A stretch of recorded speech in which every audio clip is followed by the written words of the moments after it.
አሁን ሁሉም ራሱን አጥቶ ራሱን እየናፈቀ ነው ያለው። ልቡ ያልተወሰደበትን ሰው አታገኝም። ልባችን ተወስዷል።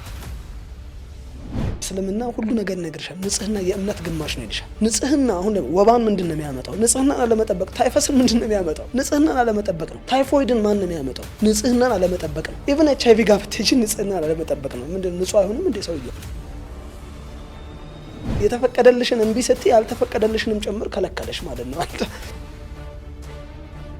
ፌሚኒስት ነኝ ምናምን የሚሉት ሚዛናቸው ከወንድ ነው። ወንድ እንሁን ወይ ወንድ እንብለጥ ነው። አላህ ግን በምን ነበር የመዘናት? በጀነት።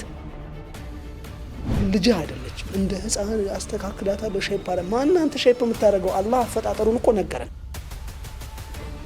ሴትን አለመረዳት ራሱ አንዱ ህመም ነው። ወንዱ ሴትን አልተረዳም።